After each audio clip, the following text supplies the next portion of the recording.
Hello mga kabistak, hello mga kabayan. Andito ako ngayon sa Ruben Park Hotel sa May Marina. At tara, samahan niyo akong maglilibot sa napakagandang view dito sa area na to.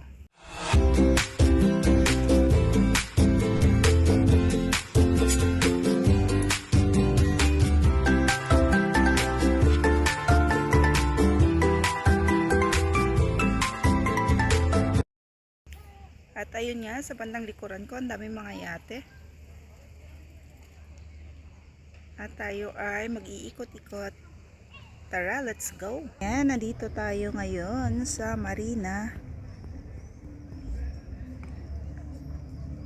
So, it's 7:30 in the evening. Tirik na tirik pa yung araw. So, ang daming yating mga nakadak ngayon dito. So, ang lakas ng music dito sa Grand Park Hotel. So, hindi tayo pupunta doon sa taas.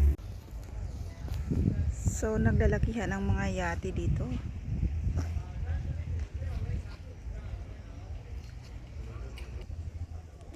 At doon sa taas, mga shops at ang Ruben Park Hotel. Dito naman, talagang ang ganda guys. Last time, dito kami nakatambay sa coffee shop na to. Pero ngayon walang tao.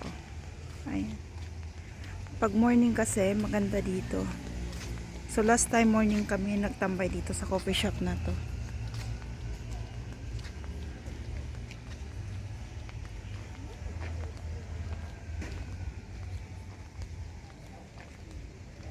So ang ganda nito, ang laki. So dito naman sa baba, may mga iba-ibang klaseng shop. Ayan. At may hagdan papunta doon sa hotel, sa taas. Ang ganda dito guys. Ang sarap sa pakiramdam nung maglalakad ka dito. Yung parang lahat ng pagod mo galing sa work na walang bigla. So, napakaganda ng view.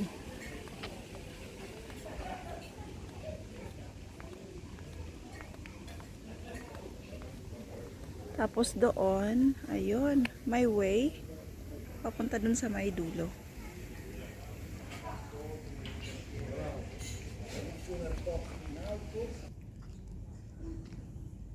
So doon sa dulo, ayun, pwedeng maglakad papunta doon sa may tapat ng isla. Tara, punta tayo doon. At ito na nga, tingnan nyo naman mga kabisdak, sobrang linaw ng tubig dito. At ang taas nun ay hotel, napakalaking hotel. At dito sa baba, sobrang lalim. Ayun, pero nakikita ko pa rin yung ilalim dahil sobrang linaw ng tubig. Ito yung lumang marina. May bago kasi silang ginagawa, which is nag-swimming kami doon, nag-night swimming kami. Pero wala pa ganong nakadak doon. Ito talaga yung pinakauna at napakaraming yate ang mga nakadak dito.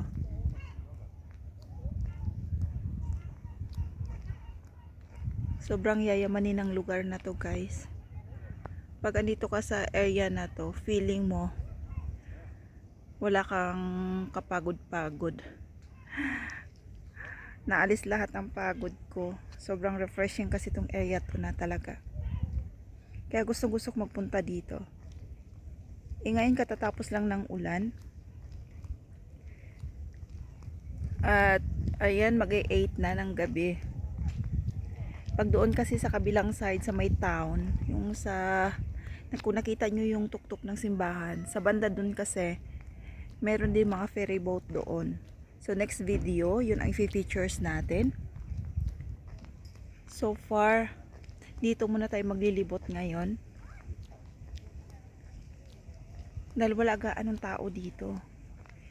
Dito naman sa kabilang side, pwedeng maligo dyan.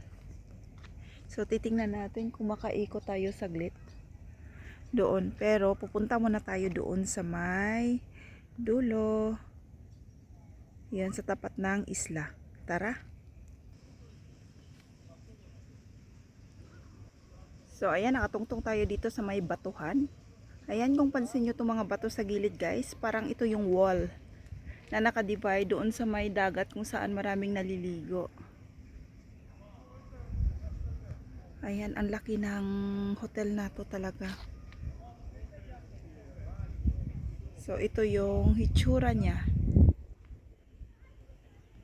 So lakad pa tayo sa bandang dulo.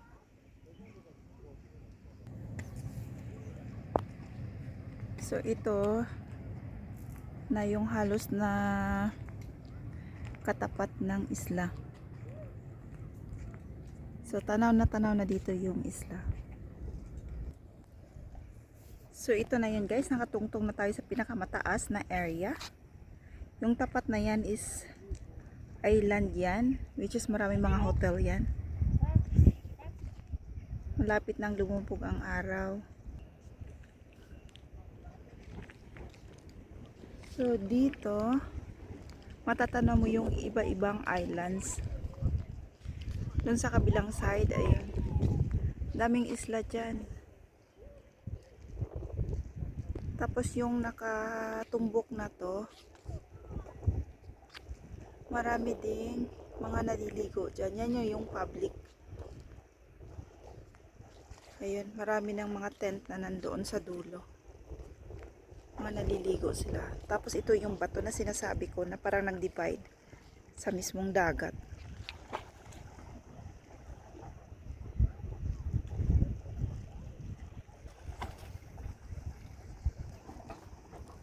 So, tirik na tirik pa yung araw.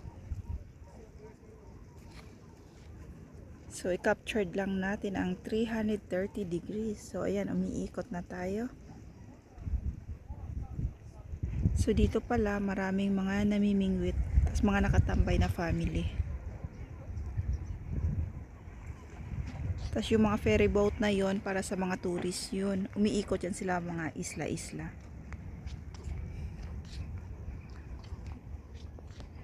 Ang lalim guys, pero natatanaw ko yung ilalim. Kasi sobrang dinaw. Sobrang dinaw ng ng dagat. Ang ganda ng reflection ng sunset. Ayun, malapit na siyang lumubog. At matatanaw mo na yung isla. Ganda ng isla. Sana one day makapunta tayo dyan, makalibot tayo. Yung hindi na ganun ka busy, mura lang naman yung paglilibot dyan.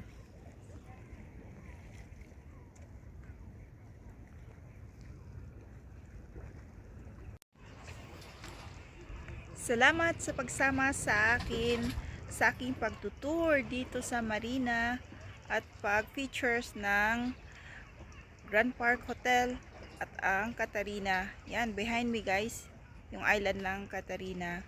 So see you again on my next video. Bye!